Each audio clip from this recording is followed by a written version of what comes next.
ان الحمدللہ الحمدللہ وکفا وسلام علی محمد المصطفیٰ وعلی آلہ وصحبہ اجمعین اما بعد اعوذ باللہ السمیع العلیم من الشیطان الرجیم من حمزہ ونفخہ ونفثہ بسم اللہ الرحمن الرحیم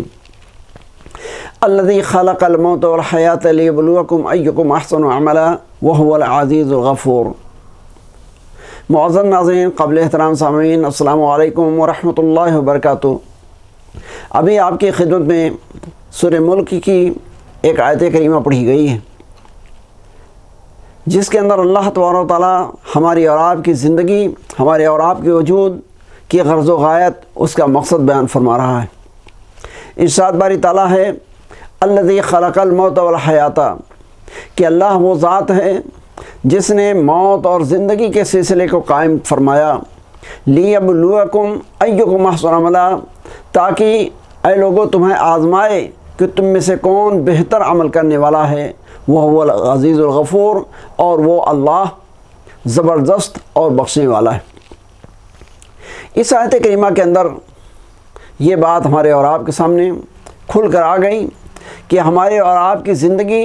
ایک امتحانی زندگی ہے، اور اس امتحان کے اندر اللہ تبارک و تعالیٰ ہمیشہ اس بات کو رکھتا ہے، دیکھتا ہے، ہمارا اور آپ کا امتحان لیتا ہے کہ ہم میں سے کون بہتر عمل کرنے والا ہے، اچھا عمل کرنے والا ہے۔ حضرات گرامی، یہ امتحانی زندگی آج سے نہیں، جب سے اولاد آدم کا وجود ہے جبھی سے یہ سلسلہ قائم ہے۔ ہمیں صحیح بخاری کی اور صحیح مسلم کی ایک روایت یاد آ رہی ہے، جس کے راوی حضرت ابو ہریرہ رضی اللہ تعالیٰ عنہ ہیں۔ صحیح بخاری کے اندر یہ روایت 2 مرتبہ نقل کی گئی ہے، اور صحیح مسلم کے اندر 1 مرتبہ۔ بہرحال یہ متفق علیہ روایت ہے، اور آئیے اس روایت کو میں آپ کے سامنے پیش کروں، اور ہم سب مل کر اس پر غور کریں کہ امتحان کس طریقے سے اللہ تبارک و تعالیٰ لیتا ہے، اور امتحان کے اندر کامیابی اور ناکامی کس طریقے سے ہوتی ہے۔ اللہ کے نبی جناب محمد رسول اللہ صلی اللہ علیہ وسلم نے ارشاد فرمایا کہ لوگوں سنو، بنی اسرائیل جو تم سے پہلے امت گزری ہے، اس کے اندر 3 آدمی تھے۔ ایک آدمی ابرص کوڑھی تھا، دوسرا گنجا تھا، اور تیسرا اندھا تھا۔ اللہ تبارک و تعالیٰ نے ان تینوں اشخاص کا، ان تینوں لوگوں کا امتحان جب لیتا ہے تو اس کے لیے ایک فرشتہ مقرر فرماتا ہے۔ وہ فرشتہ سب سے پہلے کوڑھی کے پاس آتا ہے اور اس سے پوچھتا ہے کہ یہ بتائیے آپ کو کس چیز کی ضرورت ہے۔ وہ کوڑھی آدمی کہتا ہے کہ میں چاہتا ہوں کہ میرے جسم کا جو رنگ ہے، میرے جسم کی جو جلد اور کھال ہے، چمڑا ہے، یہ خوبصورت ہو جائے، اچھا ہو جائے، اور میری جس بیماری کی وجہ سے لوگ مجھ سے گھن کرتے ہیں، مجھ سے دور بھاگتے ہیں، وہ بیماری ہم سے دور ہو جائے۔ اللہ کے حکم سے وہ فرشتہ اس کے جسم پر ہاتھ پھیرتا ہے، اور اس کی جو بیماری ہوتی ہے وہ دور ہو جاتی ہے۔ اس کے بعد وہ فرشتہ اس سے پوچھتا ہے یہ بتائیے کہ دنیا کے مال کی قسموں میں سے کس قسم کا مال آپ کو چاہیے۔ اس وقت کے رسم و رواج کے مطابق وہ کہتا ہے اونٹ۔ فرشتہ اللہ کے حکم سے اس کو ایک گابھن پریگننٹ اونٹنی عطا کرتا ہے،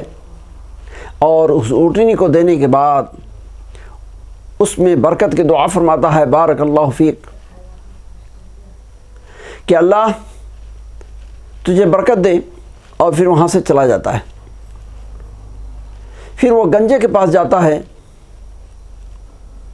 اور اس سے بھی وہی پوچھتا ہے کہ یہ بتائیے آپ کی آرزو کیا ہے، آپ کیا چاہتے ہیں، کس بات کی تمنا کرتے ہیں؟ وہ کہتا ہے میں چاہتا ہوں کہ یہ سر پر جو میرے بال نہیں ہیں، جس کی وجہ سے لوگ مجھ سے نفرت کرتے ہیں، میں چاہتا ہوں میرے سر پہ بال اگائیں، اور یہ بیماری جس کی وجہ سے لوگ گھن کرتے ہیں، یہ بیماری ہم سے دور ہو جائے، میں تندرست ہو جاؤں۔ اللہ کے حکم سے فرشتہ اس کے سر پر ہاتھ پھیرتا ہے اور اس کا جو گنجا پن ہے وہ دور ہو جاتا ہے، بیماری ختم ہو جاتی ہے۔ اس کے بعد وہ فرشتہ اس سے بھی دوسرا سوال کرتا ہے کہ یہ بتائیے کہ مال کے قسم کی کون سی قسم آپ پسند کریں گے؟ وہ کہتا ہے گائے۔ اللہ کے حکم سے ایک گاوین گائے اس کو وہ فرشتہ عطا کرتا ہے اور اس میں برکت کی دعا کرتا ہے اور آگے بڑھ جاتا ہے۔ تیسرا شخص جو اندھا تھا اس کے پاس جاتا ہے اور اس سے بھی اسی طرح کا سوال کرتا ہے۔ اندھا کہتا ہے کہ مجھے بصارت اور بینائی چاہیے، میں چاہتا ہوں کہ میری آنکھ تندرست ہو جائے، میں دیکھنے والا بن جاؤں۔ اللہ کے حکم سے فرشتہ اس کے چہرے پہ ہاتھ پھیرتا ہے اور وہ اندھا آدمی بینا ہو جاتا ہے، دیکھنے والا ہو جاتا ہے، بینائی لوٹ آتی ہے۔ پھر اس سے بھی سوال کرتا ہے یہ بتائیے آپ مال کس قسم کا پسند کریں گے؟ وہ کہتا ہے بکری۔ وہ فرشتہ اللہ کے حکم سے اس کو ایک گابن بکری دیتا ہے اور برکتی دعا دے کر کے وہاں سے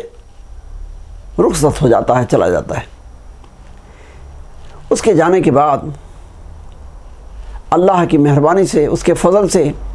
ان تینوں کے مال و دولت کے اندر کافی ترقی ہوتی ہے، یہاں تک کہ ایک ایک جنگل ان کے جانوروں سے بھر جاتا ہے، کافی ترقی کر جاتے ہیں۔ اللہ تبارک و تعالیٰ پھر اس فرشتے کو بھیجتا ہے اور وہ فرشتہ کوڑھی کے پاس سب سے پہلے آتا ہے اور اس کی صورت میں آتا ہے جس صورت میں وہ پہلے تھا، اور اس سے کہتا ہے کہ میرے بھائی میں ایک مسافر آدمی ہوں، میرا جو زاد راہ تھا، پروویژن آف جرنی تھا، راستے میں کھانے پینے کا اور سفر کرنے کا سامان تھا، وہ اتفاق سے ختم ہو گیا ہے۔ فلا بلاغ الا باللہ ثم بک، اور اب میں اپنی منزل تک اللہ کی مدد اور پھر آپ کی مدد کے بغیر نہیں پہنچ سکتا ہوں، اس لیے آپ میری مدد فرمائیں، مجھے ایک اونٹ دے دیں۔ وہ شخص کہتا ہے کہ الحقوق کثیرہ، کہ مجھے تو بہت ساری جگہوں پر بھی دینا باقی ہے اور اس کی وجہ سے میں تمہاری مدد نہیں کر پاؤں گا۔ فرشتہ اس کا جواب سن کر کے اس کو یاد دلاتا ہے کہ تم یاد کرو، ایک وقت تھا کہ تم میری ہی طرح کوڑھی تھے، محتاج تھے، کوئی تمہارے پاس بیٹھنا گوارا نہیں کرتا تھا۔ آج اللہ نے تمہیں تندرستی دیا، مال و دولت سے نوازا، اسی اللہ کے نام پر میں تم سے سوال کرتا ہوں۔ یہ تکبر اور گھمنڈ میں آ کر کے اس کو جواب دیتا ہے کہ میں کب بیمار تھا، رہا مال تو یہ مال تو میرے پرکھوں سے آ رہا ہے، مجھے وراثت میں ملا ہوا ہے۔ اس کا جواب سن کر کے فرشتہ کہتا ہے فَإِن كُنْتَ كَاذِبًا فَصَيَّرَكَ اللَّهُ إِلَى مَا كُنْتَ عَلَيْهِ، کہ اگر تو اپنی اس بات میں جھوٹا ہے تو اللہ تجھے اسی حالت میں لوٹا دے جس حالت میں تو پہلے تھا، اور یہ بد دعا دے کر کے آگے بڑھ جاتا ہے۔ پھر اس شخص کے پاس جاتا ہے جو پہلے گنجا تھا اور اب کافی مالدار ہو چکا ہے، اس سے جا کر کے ملاقات کرتا ہے اسی حالت میں جس حالت میں وہ پہلے تھا، یعنی ایک گنجے کی شکل میں، اور اس سے کہتا ہے کہ میں ایک پریشان حال مسافر ہوں، میرا جو سفر کا خرچ تھا وہ ختم ہو چکا ہے، اور اب اللہ کے بعد بغیر آپ کی مدد کے میں اپنے گھر، اپنی منزل کو، اپنے وطن کو نہیں پہنچ سکتا ہوں، لہٰذا آپ مجھے اللہ کے نام پر، اللہ کے واسطے ایک گائے سے مدد فرمائیں تاکہ میرا سفر طے ہو جائے، میری مدد فرمائیں۔ وہ شخص بھی اسی طرح کا جواب دیتا ہے جیسا پہلے شخص نے جواب دیا تھا۔ فرشتہ اس کو یاد دلاتا ہے کہ یاد کرو تم پہلے میری ہی طریقے سے بیمار تھے، لوگ تم سے دور بھاگتے تھے، اللہ نے تمہیں خوبصورت جسم دیا، تندرستی دی، تم غریب تھے، اللہ نے تمہیں مالدار بنایا، اسی رب، اسی رازق کے نام پر میں تم سے سوال کرتا ہوں، اسی کے واسطے میں تم سے مانگتا ہوں۔ وہ بہرحال اسی طرح کا جواب دیتا ہے کہ مجھے تو ابھی بہت ساری جگہوں پر دینا ہے اور مختلف پیمنٹ ہیں، مختلف اخراجات ہیں، میں تمہاری مدد نہیں کر سکتا ہوں۔ اس شخص کو بھی فرشتہ بد دعا دیتا ہے کہ اگر تو اپنی بات میں جھوٹا ہے تو اللہ تعالیٰ تجھے پہلی حالت میں لوٹا دے، اسی طرح سے بیماری، اسی طرح کی محتاجی تیرے اوپر طاری کر دے، اور بد دعا دے کر کے پھر تیسرے کے پاس جاتا ہے جو اندھا تھا، اس سے جا کر کے اسی حالت میں ملاقات کرتا ہے جس حالت میں وہ اندھا پہلے تھا، اور کہتا ہے میرے بھائی میں ایک مسافر آدمی ہوں، محتاج آدمی ہوں، میرا سفر کا خرچ ختم ہو گیا ہے اور میں آپ سے مدد چاہتا ہوں اس اللہ کے نام پر جس نے آپ کو بینائی اور بصارت عطا کی، جس اللہ نے آپ کو یہ مال و دولت عطا کیا۔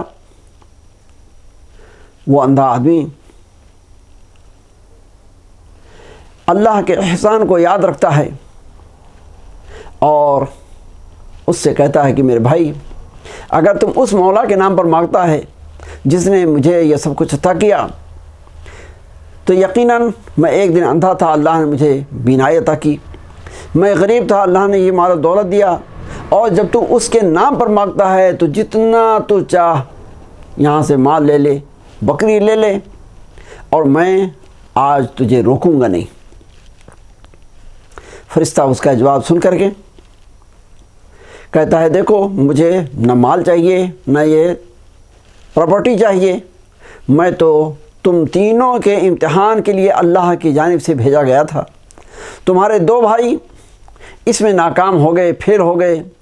اور تم اللہ کے فضل سے کامیاب ہو گئے۔ حضرات گرامی، یہ ایک واقعہ ہے جو اللہ کے نبی جناب محمد رسول اللہ صلی اللہ علیہ وسلم نے ہماری اور آپ کی عبرت اور نصیحت کے لیے بیان فرمایا ہے۔ آج ہم اور آپ جس سچویشن سے، جس حالت سے گزر رہے ہیں، یہ کرونا وائرس کی حالت، جس کے نتیجے میں آج ہم بہت ساری نعمتوں سے تقریباً محروم ہو چکے ہیں۔ ایک طرف ہر آدمی کے ذہن و دماغ اور دل پر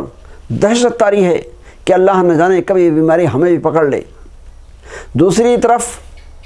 کتنے جانی نقصان ہو چکے ہیں، مالی نقصان ہو چکے ہیں، ہر طرح کی مصیبت میں انسان گھر چکا ہے۔ حضرات گرامی، اس حدیث کی روشنی میں، اس حکایت کی روشنی میں، اللہ کے نبی جناب محمد رسول اللہ صلی اللہ علیہ وسلم کی بیان کی ہوئی اس اسٹوری کے نتیجے میں ہمیں غور کرنا چاہیے کہ کہیں ایسا تو نہیں کہ اللہ نے ہمارا بھی امتحان لیا اور ہم بھی امتحان میں، رب کی شکر گزاری میں ہم فیل ہو گئے، جس کی وجہ سے آج یہ مصیبتیں ہمارے اوپر طاری ہیں، اور ان مصیبتوں میں آج سارا عالم گھرا ہوا ہے۔ کیونکہ اللہ تبارک و تعالیٰ نے قرآن عزیز کے اندر ایسی چیزوں کو ہمارے سامنے بار بار دہرایا ہے تاکہ ہم خواب غفلت سے بیدار ہو جائیں اور رب کی احسان مندی، حق شناسی اور اس کی عبادت و بندگی کا جو تقاضا ہے وہ پورا کریں۔ ہمیں سورہ نساء کی آیت نمبر 147 147 نمبر کی یاد آ رہی ہے۔ اللہ تبارک و تعالیٰ ارشاد فرماتا ہے ما یفعل اللہ بعذابکم ان شکرتم وآمنتم وکان اللہ شاکرا علیما، کہ اے دنیا کے لوگوں، اللہ کو کیا پڑی ہے کہ خواہ مخواہ وہ تمہیں عذاب میں ڈالے۔ ان شکرتم وآمنتم، اگر تم اس کی نعمتوں کا شکریہ ادا کرتے رہو اور ایمان کے روش پر چلتے رہو، ایمان کے تقاضے کو پورا کرتے رہو، ان اللہ شاکر علیما، اور یقیناً اللہ تبارک و تعالیٰ قدرداں اور ہر چیز کا علم رکھنے والا ہے۔ شکر گزاری کسے کہتے ہیں؟ شکر گزاری کے 3 پارٹ ہیں۔ ایک اقرار بالنعمہ، اللہ کی جو نعمتیں ہیں ان کا اقرار کرنا، اعتراف کرنا۔ آپ نے بھی جو صحیح بخاری صحیح مسلم کی متفق علیہ روایت سنی ہے، اس میں آپ نے غور کیا ہوگا کہ جن لوگوں کا امتحان لیا گیا اور جو اپنے امتحان میں فیل ہوئے، ان سے جب فرشتے نے آ کر کے اللہ کے واسطے سے سوال کیا، انہوں نے کیا کہا؟ الحقوق و کثیرہ، کہ ہمارے ذمے تو بہت سارے حقوق ہیں، بہت ساری جگہوں پر مجھے دینا ہے، بہت سارے اخراجات ہیں، یعنی اللہ کے راستے میں خرچ کرنے کے موقع پر اللہ کی نعمتوں کو چھپانے کی کوشش کیا، اس پر پردہ ڈالنے کی کوشش کیا، اللہ کی جو نعمت ہے اس کا اقرار نہ کیا۔ دوسرا شکر کا پارٹ اور جز ہے کہ چیز جو بھی حاصل ہے، نعمت جو بھی حاصل ہے، اس کو اللہ کی طرف منسوب کرنا کہ ہاں اللہ نے ہمیں یہ عطا کیا ہے، یہ چیز اللہ کی جانب سے ہمیں ملی۔ آپ اسی واقعے میں غور کریں کہ جب ان سے فرشتے نے سوال کیا تو ان لوگوں نے کیا کہا؟ یہ کہا کہ یہ مجھے تو بچپن سے حاصل ہے، باپ دادوں سے حاصل ہے، وراثت سے یہ چیز ملی ہوئی ہے، زبان پر یہ چیز کو نہیں لائے کہ یہ رب کا فضل ہے یا اللہ نے عطا کیا۔ تو شکر گزاری کا دوسرا پارٹ اور دوسرا جز ہے کہ جو بھی نعمت ہے، جو بھی چیز ہے، اس کو نعمت کا جو خالق ہے، معطی ہے، عطا کرنے والا ہے، اس کی طرف منسوب کیا جائے۔ اور شکر کا تیسرا پارٹ ہے بذلھا فیما یحب، کہ جو رازق ہے، خالق ہے، وہ جہاں پر خرچ کرنے کو پسند کرے وہاں پر خرچ کیا جائے۔ تو یاد رکھیں حضرات، شکر اللہ کو بہت پسند ہے، مومنوں کی خاص صفت ہے۔ شکر گزاری سے اللہ بہت خوش ہوتا ہے، شکر گزار کو نوازتا ہے، جیسا کہ سورہ ابراہیم کے اندر اللہ نے فرمایا لَإِن شَكَرْتُمْ لَأَزِيدَنَّكُمْ وَلَئِن كَفَرْتُمْ إِنَّ عَذَابِي لَشَدِيدٌ، کہ میرے بندو، اے میری بندیوں، اگر تم میرے شکر گزار بن کر رہو گے تو ہم تمہیں اور اپنی نعمتوں سے نوازیں گے، اور اگر ناشکری کرو گے تو میرا عذاب بھی بڑا دردناک ہے۔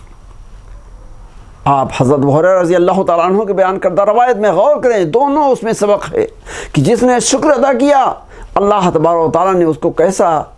نوازا، اس کی جو نعمت اسے حاصل تھی وہ حاصل رہی، باقی رہی، اور جن لوگوں نے ناشکری کیا ان سے وہ نعمت چھن گئی، وہ محتاج ہو گئے۔ تو یہی حال آج بھی ہے، ہمیشہ رہے گا۔ اللہ کے نظام، اللہ کا قانون چینج نہیں ہوتا ہے، بدلتا نہیں ہے۔ لا تبدیل لخلق اللہ، لا تبدیل لکلمات اللہ، اللہ کا قانون یہ اٹل ہے۔ لہذا اگر ہم چاہتے ہیں کہ اللہ ہمیں عطا کرے، جو کچھ عطا کر چکا ہے وہ ہمارے پاس محفوظ رہے، ہم اس سے فائدہ اٹھائیں، تو اس کا طریقہ ہے شکر گزاری، اللہ کا شکر ادا کرنا۔ میں اللہ تبارک و تعالیٰ سے دعا کرتا ہوں کہ پروردگار عالم، آج جو کرونا وائرس کی مصیبت ہے، جہاں بھی ہے، جس پر بھی ہے،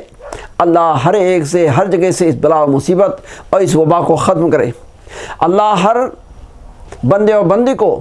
سارے عالم کو سکون و راحت کی زندگی نصیب فرمائے۔ اللہ تبارک و تعالیٰ جو لوگ اس بیماری میں مبتلا ہو چکے ہیں انہیں شفاء کامل عطا فرمائے، جو لوگ محفوظ ہیں اللہ انہیں صحت یاب اور محفوظ رکھے، جو لوگ اس بیماری سے گزر چکے ہیں ہمارے مومن بھائی مسلمان بھائی اللہ تبارک و تعالیٰ ان کی مغفرت فرمائے، ان کو کروٹ کروٹ قبر کے اندر آرام فرمائے، جنت الفردوس نصیب فرمائے،